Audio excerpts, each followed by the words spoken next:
Hai, jumpa lagi dalam acara YFC. Kali ini kita akan menyimak tulisan Pendeta Yoses Rezon Suwiknyo dalam buku renungan Youth for Christ dengan judul Kalau Tak Bangkit Untuk Apa Percaya, berdasarkan 1 Korintus 15 ayat 12 sampai 20 bersama saya Yunis Abigalis Tanggang. Sebelum itu, mari sama-sama kita berdoa.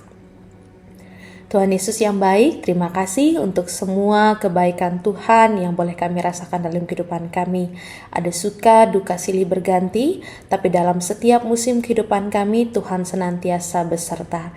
Saat ini dalam kesempatan yang Tuhan beri, kami rindu Tuhan untuk merenungkan firman-Mu.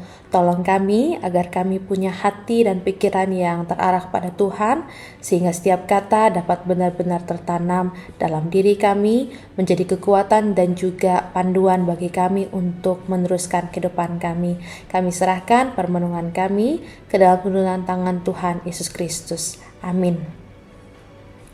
Yang akan menjadi pusat permenungan kita adalah 1 Korintus 15 ayat 17.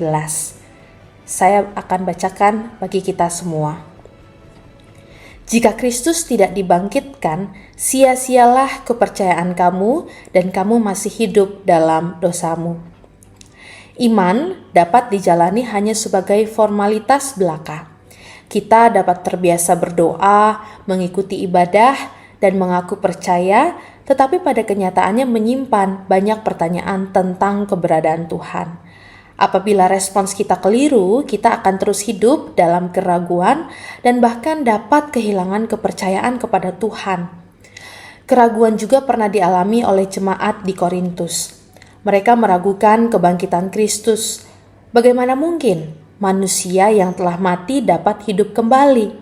Bukankah setelah mati tubuh tidak lagi digunakan, sementara roh atau jiwa bersifat abadi? Pertanyaan-pertanyaan ini jelas dipengaruhi oleh filsafat Yunani. Salah satunya pemikiran Plato yang memandang tubuh sebagai penjara bagi jiwa dan roh. Mempercayai pandangan ini berarti menolak konsep kebangkitan. Menanggapi keraguan jemaat Korintus, Paulus menegaskan bahwa tanpa kebangkitan Yesus, iman menjadi sia-sia.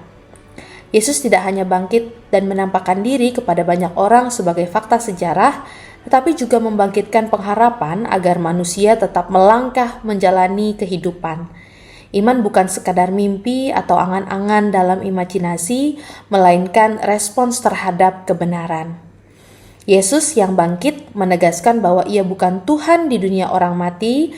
Karena ia hidup, kita perlu untuk senantiasa percaya bahwa tidak perlu takut akan masa depan. Sebab penderitaan, kesakitan, dan kesepian yang paling berat pernah dialaminya dan ia berhasil melewatinya, bahkan menaklukkannya. Oleh karena itu, ia pasti memahami keadaan kita dan mau menolong kita sebab ia telah bangkit. Mari kita sama-sama berdoa. Tuhan Yesus, terima kasih karena pada saat ini kami telah mendengarkan berita kebangkitan Tuhan yang menjadi kekuatan bagi kami. Karena Engkau bangkit, tidak ada yang sia-sia dalam kehidupan kami. Tuhan, kiranya kami senantiasa dapat bergumul dan meragu di dalam kasih Tuhan, sehingga setiap keraguan kami tidak berhenti pada ketidakpercayaan, tapi justru berlanjut dalam keteguhan iman kami, percaya kepada Tuhan Yesus yang adalah Allah dan Juru Selamat kami. Kami mau Tuhan untuk menjadi anak-anak-Mu yang senantiasa melakukan apa yang Kau kehendaki dan mempersembahkan kehidupan kami menjadi suatu yang harum bagi Tuhan Yesus. Inilah doa kami ya Tuhan, dalam nama Tuhan Yesus kami berdoa dan ucap syukur. Amin. Demikian renungan kita hari ini. Jangan lupa subscribe, like, dan bagikan kepada yang lain. Tuhan Yesus memberkati.